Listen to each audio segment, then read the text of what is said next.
Yay, yay, yay. So we're going to record and I'll edit the bejeebers out of this if I have to. You've already given me several warnings. Well, maybe we better tread lightly on that. So I don't know. I think we got to say what needs to be said. Should I bring up that little video I told you about? Yeah, sure. About the sure. masks, about taking off masks. Yeah, you're the driver, so I'll ride back seat with you. Be afraid. Yeah. Let me see if I can get this to work the way I want it. It's going to ask me what screen I want to share first. I want it to share the one from Facebook. Share that one. Yep. So I'm going to make that big. So it's kind of silly. I have the sound. I don't know why it did that. Come on. All right. I have the sound off on it. So it's about, I like this one. Oh, wow. So that was just a few seconds. I didn't want to play a lot of it. But I guess the point is, if those animals are that startled by just taking a mask off, and we kind of have a little giggle about it, but what would happen if a being, because ultimately we're a different being than what the panda is or whatever, the horse, what would happen if another type of being took their mask off? How would humans react? Yeah, and that could parlay into the alien agenda. Mm-hmm. What if they show up? What if they're already here? Yeah, what if they're already here? We know that. But what if they become common knowledge that they're here and they just show up looking different than us? The born-again Christians, they're going to run for the hill, find a hole somewhere and crawl in it for the next 22 years. They're not going to show their face anywhere because they think they're demons. It could be. Yeah. So then what? Yeah. Good question. And I think it's like with a lot of things, I don't think there's a silver bullet, right? I don't think anyone, you can't really predict that kind of stuff. Yeah, and we kind of, in a roundabout way, have that now because nothing that we see in society, just about nothing is real. Nothing you hear on the media, on TV, is real. It's all made up to make us feel scared of something. So we should come back and listen in case there is some more good news, which usually don't show up. Yeah, I think there's a couple of channels out there that and I don't know that is really necessarily a good thing. I mean, you can't be, put your head in the sand or turn your back on it. Where the channel's just only good news. And it's like, really? It's from one delusional camp into another. Yeah, and I remember probably more than 10 years ago now, there was a TV station that got on the air and they only covered good news. They were on the air for a short time and they went out of business. So bad news always travel faster. Yeah, People, fear. people love to be fearful. Right. Well, I'd be that one in the front of the roller coaster with my hands up. That would be me. So I can't say that, that's not necessarily going to help people, but it's being able to face it and see it for what it really is. So if you're fearful, you need to be able to deal with it properly, right? Yeah, that's the thing. Fear is hard to get around if you are immersed in it all the time. You got to remove yourself a little bit. Then it's different. then you can look at it at a distance and say, I'm not part of that. This Yeah, is not. even removing, like even what you just said, just removing yourself a little bit from that initial shock uh,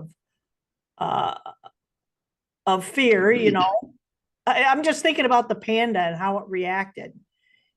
The physical response was for that panda was to jump back. Did you notice that? It just kind of went, what? And it pulled itself back as far as it could. So I think that might be something downright instinctual to be able to pull yourself back. Yeah. That was a very appropriate reaction to that. Yeah, I think so. And when we look at animals, they are so honest. A dog will never lie to you. I don't know, man, but I sure know they have 4 toes, but they sure can give you the middle finger sometimes. Yeah, yeah, they're probably good at that too. But think about that. If we could become more like animals, they are honest, and whatever they see, they believe is true, though. That's maybe where they go wrong sometimes, because they can also trust people that will betray them later. Oh, sure. And yeah. Now, we have to, in order to, I think, stay away from the fear, we got to remember who we are. Because if we know in our heart who we are, we really don't have anything to worry about. We are spiritual beings having created a physical existence for ourselves.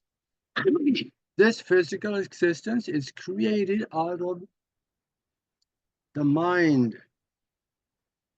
So there really is nothing actually real out there that can be harmed spiritually. There are we can have some trauma here that gets stuck in the brain and can have some residual effect, but once back in the spiritual, it can be cleaned. Though it's very real while we're here. It feels very real because we create it to be real. Then each creation is unique, though, isn't it? Yeah. So if each creation is unique, the resolution to that is going to be unique. Resolution, if it's needed. Mm-hmm. Yeah. And we, back in the spiritual body, we may not be the only one to help clean or cure that. We may have some help. There are unseen influences that creates in our life with us. That could be guides that give us hints and then nudge us to go in certain directions.